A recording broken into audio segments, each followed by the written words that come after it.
Participer aux JO, c'est une expérience incroyable, c'est des émotions qu'on ne peut pas vivre ailleurs. Il y a tellement de compétitions, mais les JO, c'est quelque chose à part. J'essaie d'être prêt, j'essaie d'avoir mon mot à dire, et si je suis performant, j'espère y être. Quand je pense à la médaille olympique, je ressens un peu des battements un peu plus forts. Je suis complètement déterminée et je suis en mode guerrière pour tout exploser.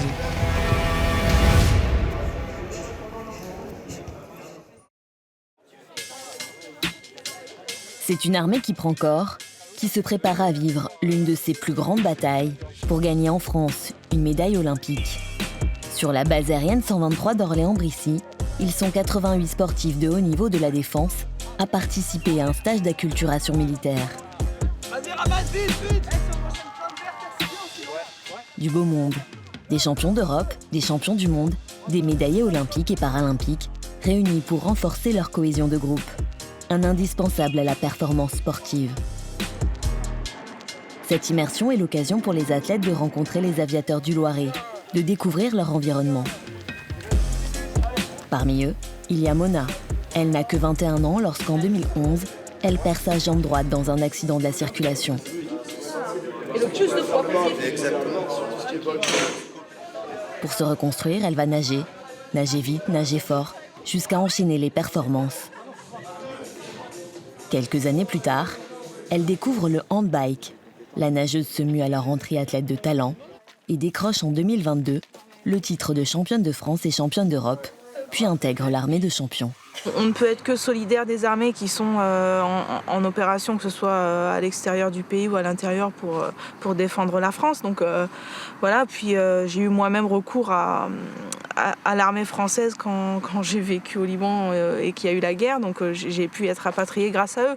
Donc c'est sûr que quand on m'a appelé, qu'on m'a dit tu pourrais intégrer l'armée de champions en tant que sportif de haut niveau, j'ai pas hésité une seconde et j'ai dit oui tout de suite.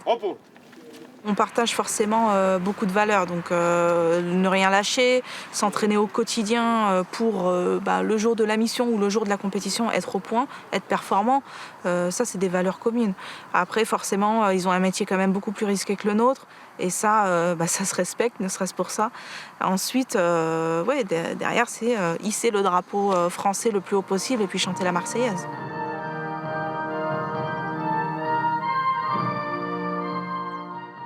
Durant leur service, ces hommes consacrent une bonne partie de leur temps à leur discipline favorite. Au hasard de notre visite, nous découvrons les rugbymen, les boxeurs. Depuis la création du bataillon de Joinville en 1956, le ministère des Armées poursuit une longue tradition de soutien au sport de haut niveau français.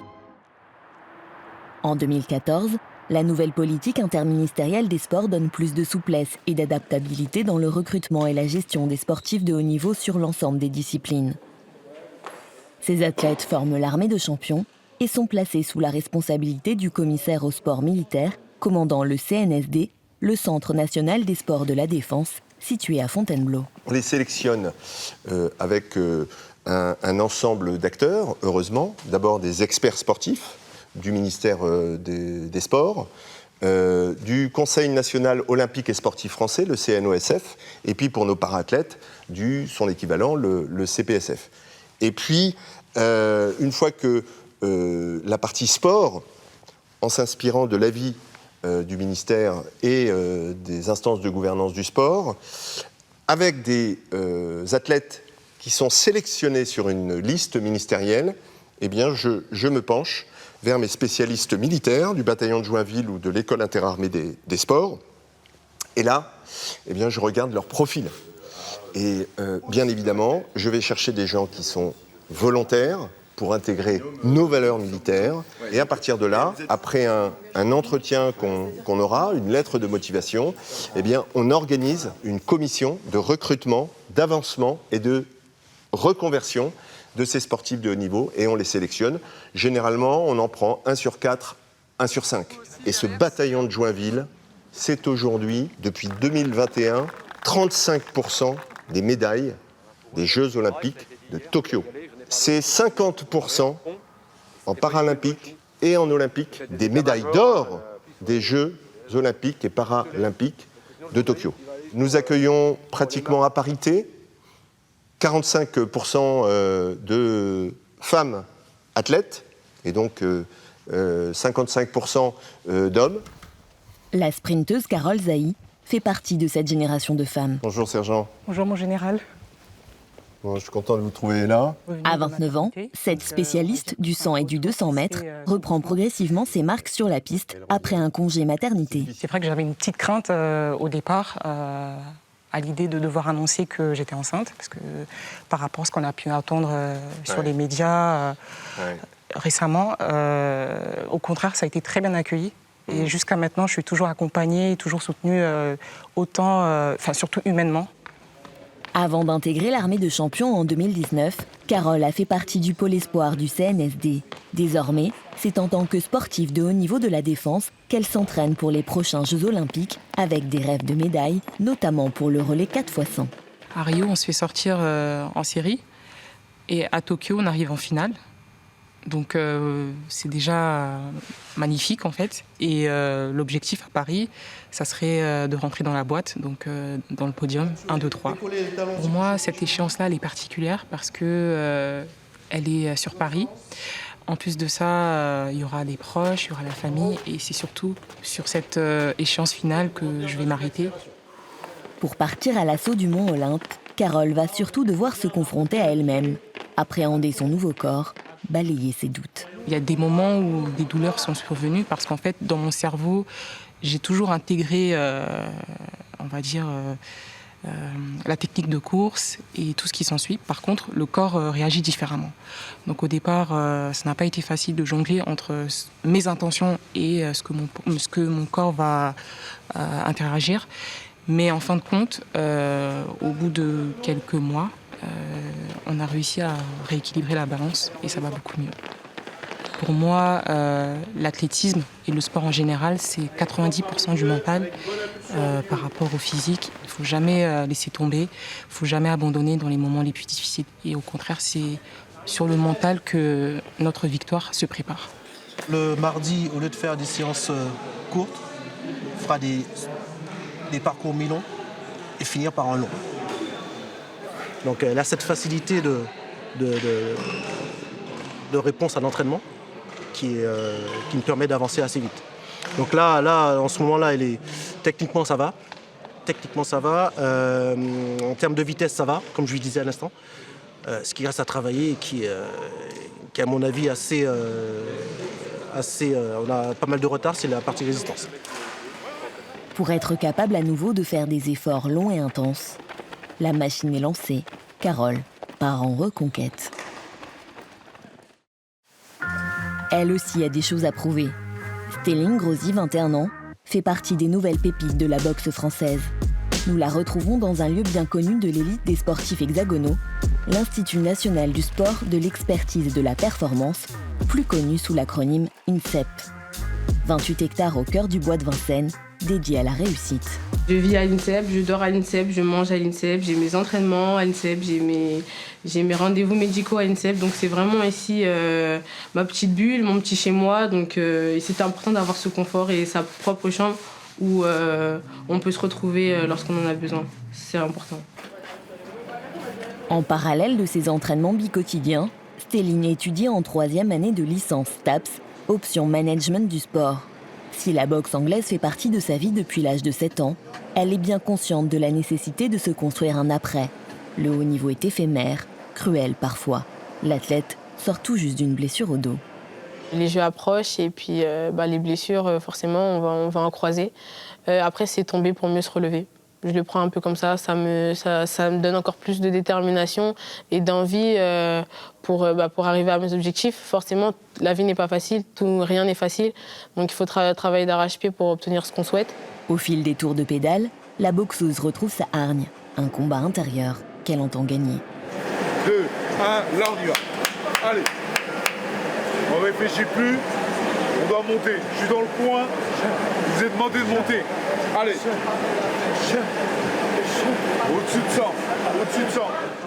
La jeune Martiniquaise veut s'offrir le droit de poursuivre son rêve dans la catégorie des moins de 57 kilos, les poids plumes. Et c'est les poings serrés qu'elle se concentre sur ses objectifs.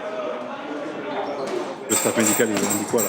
Quand est-ce que tu peux commencer à reprendre les gars pour l'instant, c'est fin juin. Fin juin pour bien reprendre le ring. Pour l'accompagner dans ce projet, Stéline peut compter sur le soutien de l'armée de champions qu'elle a intégré en tant qu'aviatrice en novembre 2022. Il ne faut pas oublier que le point financier, ça reste important parce qu'on peut se projeter pour plus tard. Ça peut nous apporter sur la reconversion. Demain, on souhaite rester dans l'armée, on a cette porte d'ouverte et ça nous apprend à vivre comme des adultes en fait. Voilà, on a une entrée d'argent, on a un salaire. Le principal problème qu'on peut rencontrer quand on est sportif de haut niveau, c'est de se dire comment je vais pouvoir payer mes factures et comment je vais être à l'aise pour l'avenir. Là, avec un statut de sportif de haut niveau de la défense, ils ont une solde tous les mois. Donc du coup, ils peuvent subvenir à leurs besoins. On n'est pas militaire juste pour l'argent. Si on a signé pour être dans l'armée, il faut savoir la représenter aussi de temps en temps, apporter ce qu'on sait aux autres. Donc moi, je ne l'ai pas choisi juste pour le plan financier.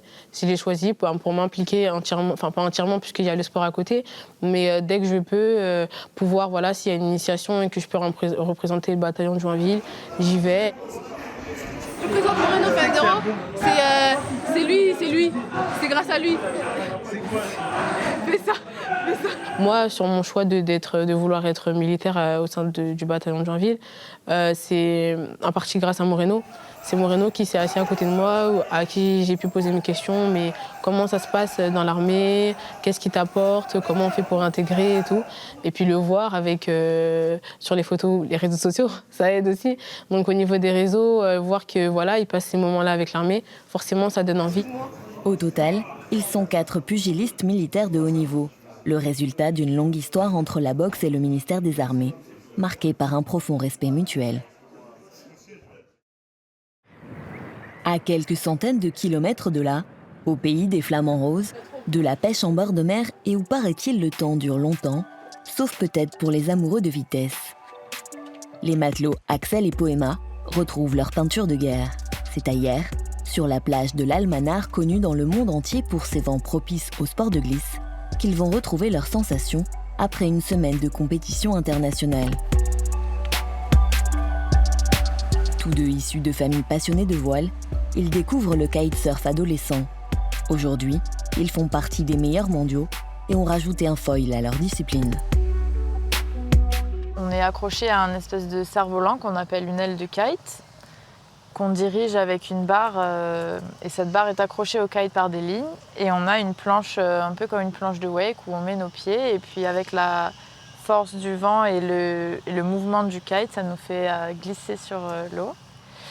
Le kite foil, on a la même chose, sauf qu'à la place d'avoir la planche rectangulaire plate, on a une planche et en dessous un mât avec un avion accroché qui nous permet de survoler au-dessus de l'eau et de ne pas toucher l'eau quand on avance. En compétition, ils évoluent entre 30 et 35 nœuds, soit environ 65 km/h, parfois 80 à l'entraînement. Leur sport est un sport à risque, un sport extrême. On évolue dans un milieu qui est sauvage, c'est un milieu naturel, la mer, qu'on ne connaît pas forcément, donc il faut vraiment être attentif aux conditions météorologiques, parce qu'on dépend de ça. Si le vent monte, si le vent baisse, il faut adapter notre matériel par rapport à ça. Donc il faut garder une certaine humilité par rapport à la nature. Souvent, on se croit un peu plus fort et des fois, elle nous remet bien en place. Tu peux essayer de partir un petit peu plus tard que Poema, là, l'eau fait. Non? Ça veut dire quoi, ça? C'est un signe que je vais moins vite que Et après, on échange.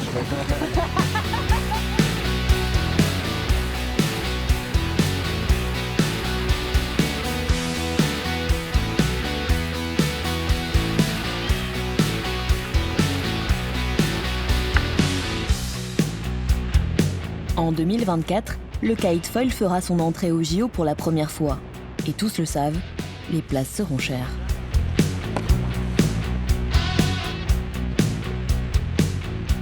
On mais sous observation pendant plusieurs épreuves. Et à la fin, ils choisiront qu'un Français et qu'une Française pour aller représenter la France aux Jeux Olympiques. Ça, c'est pour la voile en général, il n'y aura qu'un bateau par nation. Et durant cette période, l'objectif, c'est juste de donner le meilleur de nous-mêmes et d'arriver au meilleur niveau possible. Si aujourd'hui, on est aussi bien représenté dans le top 10 français, c'est parce qu'on sait travailler tous ensemble. Et c'est ça qui nous permet de nous dépasser et parce qu'on a besoin en fait, d'être entouré pour s'entraîner. S'entraîner tout seul de son côté, ça peut par moments être bénéfique, mais le jour J, on sera 30 sur la ligne de départ et il faut savoir naviguer au milieu des autres. Donc c'est un peu notre force aujourd'hui. Axel, c'est quelqu'un qui ne renonce jamais à aller s'entraîner, qui est hyper stable dans sa planification. Et c'est un laborieux, il aime aller au combat, travailler, s'entraîner. Je peux même dire que quand il était petit, il était hyper actif. Il avait besoin de faire du sport tous les jours, sinon ça n'allait pas. Et ça se ressent dans son style de vie, ça se ressent aussi sur ses performances. Parce qu'il est très stable, c'est le plus stable de la régate et c'est ce qui fait qu'à la fin, il gagne souvent. Et puis son engagement, il a besoin d'adrénaline, de pousser ses limites. Ce qui est un petit peu le cas de Poema aussi. Poema, elle aime bien, quand elle se met en mode guerrière, là, elle va vite, elle déchire tout, elle n'a pas peur de prendre des risques. Et c'est vraiment une force qu'elle a, surtout chez les filles. Un mental qu'ils construisent aussi avec l'armée. Et pour Axel, l'uniforme a été obtenu à force de persévérance. L'intégration à l'armée des champions, donc au bataillon de Joinville, a été pas facile pour moi. J'ai fait ma demande déjà depuis 2016. Il y avait vraiment une motivation qui m'habitait pour faire partie de cette aventure. Et voilà, donc je suis rentré en mai 2022, j'ai fait mon processus d'intégration comme un militaire normal et ensuite j'ai intégré le bataillon de Joinville à Fontainebleau pour faire mon acculturation militaire. Vous avez mis un petit mot aussi sur la prépa physique, là, première phase de régénérescence et après se remettre un petit peu dedans avant la régate pour essayer de reprendre les bases de ce que vous avez stabilisé durant la planif de l'hiver. Surtout, pas oublier de manger. La professionnalisation du kitesurf a fait évoluer la préparation des athlètes. Si avant, savoir naviguer vite et intelligemment suffisait, maintenant ils doivent aussi intégrer la préparation mentale et physique dans leur programme. Pour gratter quelques centièmes, prendre du poids de façon saine est aussi devenu un objectif. Nous, dans notre sport, il y a un intérêt d'être lourd. On s'en est rendu compte au fil des années parce que dans notre sport, en fait, on doit choisir une taille d'aile, de kite, de cerf-volant, comme on peut dire. Et plus on va prendre une aile qui est grande, et plus on va aller vite. Donc notre stratégie, c'est, si on peut, tenir la plus grande surface d'aile possible et qui va nous donner énormément de puissance. Et si on arrive à contrôler cette puissance pour nous faire aller plus vite, on peut gagner notre compétition. Sur ce chemin escarpé vers la victoire, chaque soutien compte pour dépasser ses peurs et continuer à avancer. Une motivation supplémentaire, c'est peut-être ce qu'est venu chercher Mona dans le sud-ouest de la France, à Agen, au 48e régiment de transmission. Je vais vous laisser lire votre rôle. Oui. Et je vais lire le mien. Voilà. Ouais. Allez-y. Alors le rôle du parrain. Ou la marraine. Ou la marraine. Donner une image valorisante de lui-même, de l'institution et de la formation qu'il parraine. Devant des lycéens et des représentants d'associations sportives, elle s'engage officiellement à faire rayonner l'unité, mais aussi à lui faire découvrir son nouveau monde. Et le rôle du commandant de la formation parrainée, donc le rôle du 48e régiment de transmission dans cette charte, est d'établir un contact privilégié avec le parrain. Ouais, alors expliquez-nous, parce que, Et ce partenariat débute avec la présentation de son équipement. Par la nage, c'est ça ? Je pars en vélo, là j'ai 20 km. Donc le vélo, quand je dis le vélo, c'est ça. C'est un handbike. Dans sa catégorie, Mona doit enchaîner 750 mètres de natation 20 km de handbike et 5 km en fauteuil de course. Toi, l'entraînement, t'es comme les autres cyclistes, t'es sur la route? Ouais. Alors j'ai un drapeau, je mets un drapeau. En même temps, c'est plus simple que comme ça. Celle qui participera au relais de la flamme olympique est venue partager son goût de l'effort avec des hommes en armes qui comprennent son engagement. Ah ouais. Ah ouais. On a déjà défini quelques actions où je pourrais participer, des journées portes ouvertes, etc. Donc ça va être chouette de pouvoir les rencontrer, faire encore plus ample connaissance avec vraiment les gens qui travaillent ici au quotidien, ce qu'ils font, etc. Eux aussi vont pouvoir apprendre à me connaître au-delà de la sportive de haut niveau, vraiment qui je suis. Et puis je vais pouvoir éventuellement parler un peu de mon sport et puis faire en sorte d'animer tout ça et de les amener avec moi dans mon projet de Jeux paralympiques pour Paris en 2024. Ce sera un soutien avant tout moral, hein. Je crois que c'est elle qui va se préparer physiquement. Mais pour revenir sur elle, ce qui m'a frappé aussi, c'est la manière d'aborder la compétition, qui est probablement assez différente d'une compétitrice ordinaire. Quand on est para-athlète, on se bat avant tout contre soi-même, et pas contre les autres. Et c'est ça qui est assez beau et qui a beaucoup de sens pour nous ici. Et c'est un message qui sera assez fort, je pense, à passer à tous les militaires qui ont besoin de se surpasser eux-mêmes et pas forcément de faire la compétition avec leurs voisins.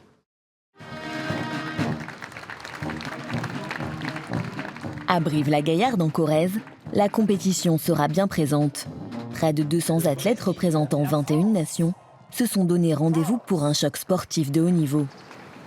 Je déclare ouvert les 24e championnats du monde militaire de triathlon de Brive-la-Gaillarde. Sur le papier, l'équipe militaire tricolore fait partie des favorites. Un statut que les Français vont chacun devoir assumer sur les différentes épreuves. Dans la catégorie élite, les concurrents vont s'affronter sur un format olympique. En entrée, 1500 mètres de natation dans une eau à 16 degrés. Vient ensuite le plat de résistance avec 40 km de vélo. Et en dessert, 10 km de course à pied. Ce sont les filles qui ouvrent les hostilités. 5 Françaises sont sur les rangs, dont 2 sœurs et 2 membres de l'armée de champions. Le maréchal des logis chef Audrey Merle et le sergent Sandra Daudet.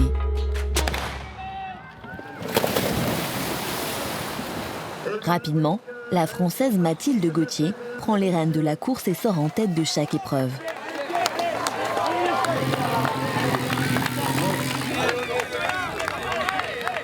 Derrière, la compétition est rude.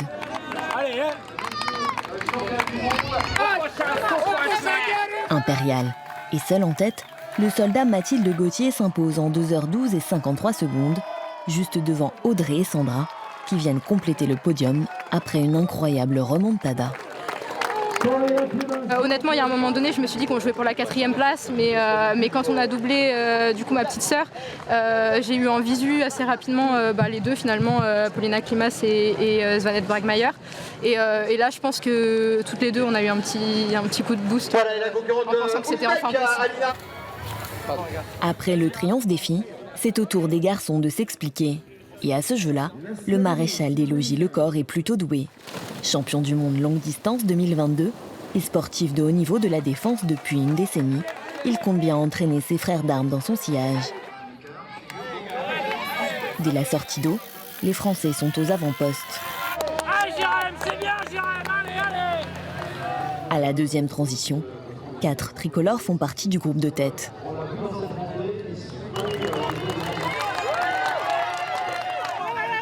À pied, Pierre Lecor rattrape son léger retard et finit la course aux côtés de son compatriote, le soldat Nathan Lesman, avant de faire la différence avec 15 secondes d'avance. Une course quasi parfaite. Pierre, il est très intelligent dans sa gestion de course et de la lecture de course. C'est-à-dire qu'au niveau stratégique, il sait très bien le moment où il faut attaquer, le moment où il faut essayer de se reposer. Il analyse très bien et c'est un très gros point fort. C'est un athlète que j'admire, à la fois pour sa force mentale, psychique, son exceptionnalité physique, son élégance, son humilité, et puis c'est un vrai Ironman militaire, c'est un vrai soldat. Le lendemain, les jambes sont encore lourdes. Pas assez pour entamer la détermination des relayeurs français. Nathan ouvre le bal avec des Hongrois et des Suisses prêts à en découdre. Après Célia, vient le tour de Pierre. Pierre Lecor, pour l'instant actuellement, On est exactement à 35 secondes sur les Suisses, donc c'est eux qui nous inquiètent le plus. Voilà, Pierre il va se retrouver à être tout seul à faire le vélo. Voilà, on va faire un mano-mano avec les Suisses et après on verra sur la suite. Le couteau entre les dents. Allez, tu vas la chercher. Tu vas la chercher. Et c'est bon. Et à la fin, c'est toujours la France qui gagne.